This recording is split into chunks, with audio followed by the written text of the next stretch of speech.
Bonjour à tous, ici Sushi. Et Wasabi. On se retrouve aujourd'hui pour une édition spéciale des Shin News. La conférence Apple Développeur 2020 vient juste de se terminer et on va discuter ensemble un petit peu de ce qui s'est annoncé. On va juste parler des choses qui nous ont marqué. Voilà.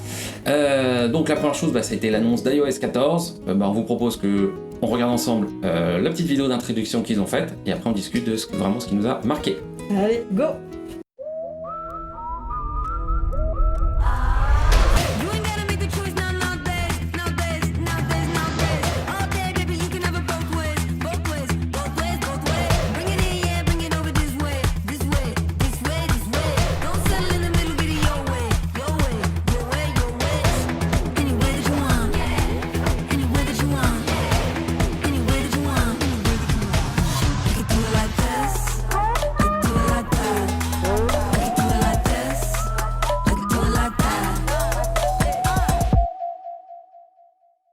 Voilà, la vidéo, bon c'est Apple, ils savent faire.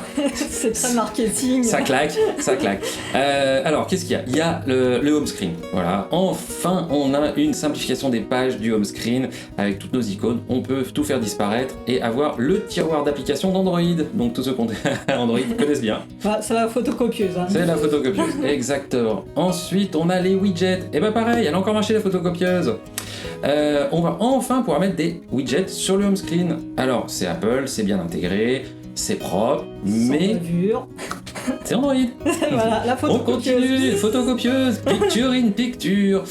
Et oui, pareil, on va pouvoir regarder une vidéo, se dire ah tiens j'ai envie de voir un site web tout en continuant à regarder la vidéo de YouTube de Shinteku. Maintenant vous pourrez le faire.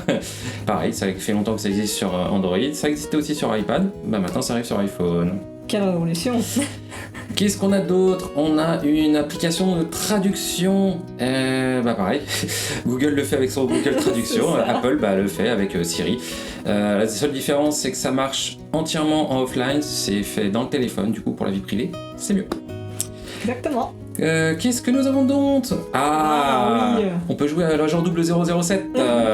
Le téléphone fait clé de voiture. On peut ouvrir, démarrer sa voiture juste avec son téléphone, plus besoin de clé. Donc voilà, on perd le téléphone, on n'a plus le passe Navigo, on n'a plus la carte bleue, on n'a plus les clés de la voiture. Et ni sa carte bancaire.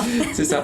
Mais on peut quand même partager sa clé de voiture à mamie via un petit texto. Voilà.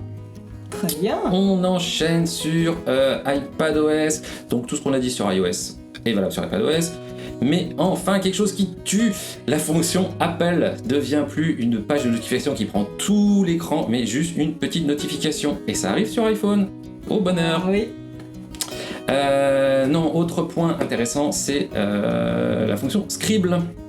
Scribble, qui est la reconnaissance de caractères et de formes, mais vraiment bien poussée. On va pouvoir manipuler maintenant du texte manuscrit comme si on manipulait du texte typographique. Et ça, copier-coller, c'est quand même plutôt sympa. Et c'est bien propre en plus. Ah non, c'est superbe.